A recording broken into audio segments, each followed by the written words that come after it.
Welcome to this explainer. So I've recently got a comment from a developer who was reviewing my multi-tenant backend architecture, and they actually claimed I, quote, forgot security. Well, let's talk about that. Because honestly, bolting on security as an afterthought, that is literally the quickest way to kill your SaaS. I had to smile at this comment because security isn't just some feature you bolt on right before launch.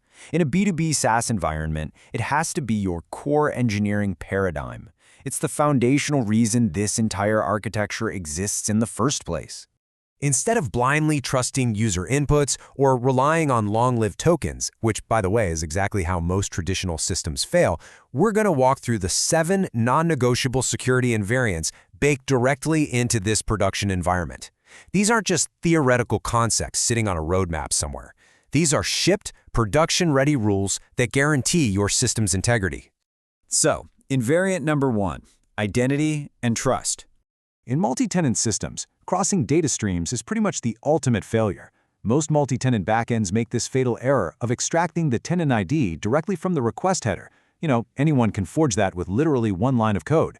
It's a classic junior mistake. Instead, the production standard is to exclusively extract that tenant context from a signed, server-issued JWT with strictly scoped permissions. If our server didn't sign it, the request just dies. Period. Moving on to number 2, time and access. Now, JWTs are stateless by design, right? Which is absolutely great for scalability, but it's also their biggest risk. Think about it. A stolen 7-day token creates a 7-day breach window. That is just unacceptable in a production environment. This is exactly why our access tokens strictly live for just 15 minutes. We pair this with a 7-day HTTP-only refresh cookie, so we maintain high security without sacrificing the user experience, enforcing a really tight access window. But you might be wondering, what happens when access needs to be revoked instantly? Let's say you have to fire an employee. Suddenly, that 15-minute window feels like a massive liability. Well, if a member is removed, their access is dead within one request cycle. We immediately write a revoked key straight to a Redis blacklist. Our tenant access guard checks this Redis cache instantly on every single request. There is absolutely zero grace period here. We never rely on the dangerous hope that a terminated employee is just going to politely log out.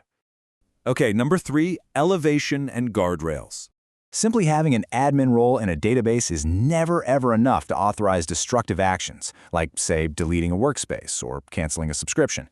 We use something called MFA elevation. This concept brilliantly illustrates the difference between basic auth and a truly mature platform. We're using the exact same pattern here as AWS, GitHub, and Stripe.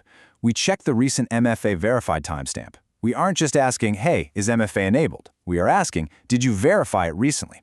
If not, we block the action with a 403 rechallenge response. The session stays alive, but that destructive action is halted right there until the user proves they're actually still sitting at the keyboard. It's crazy how many founders skip this entirely. Right, on to number 4, state and visibility. So when it comes to API keys, invite tokens, or recovery codes, the plain text is shown to the user exactly once. That's it. We then store an HMAC SHA-256 hash in the database. The plain text is literally never persisted. Upon validation, the incoming value is hashed and compared.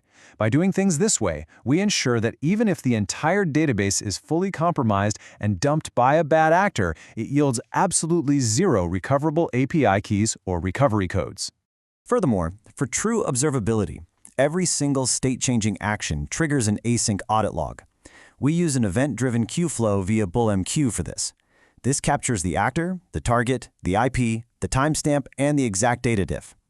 And because it's handled asynchronously by a background worker, there is zero latency impact to the core API.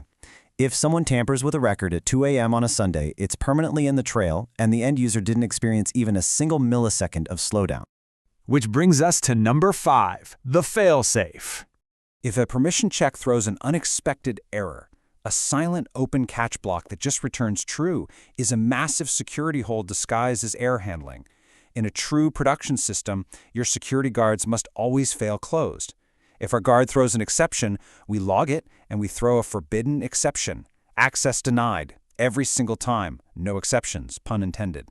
This defense-in-depth approach inherently solves the major vulnerabilities on the OWASP list. We tackle BOLA with Prisma middleware enforcing tenant IDs right at the database level. while broken auth is handled via bcrypt and our Redis blacklist. We prevent mass assignment using strict DTO whitelists, and to completely prevent abuse, we implement plan-tiered Redis rate limiting, lock out accounts after 5 brute force attempts, and strictly control data exposure using class transformer exclusions. It's a comprehensive, production-tested architecture. Tomorrow, we're going to break down how the billing layer handles states that most founders don't even know exist because getting canceled states wrong actually costs you real customers. But before then, I want you to ask yourself a question. If your database was compromised tonight, how many of your clients' businesses would actually survive the morning? Built while developing at app.saasplatform.app. Follow for the next architecture breakdown.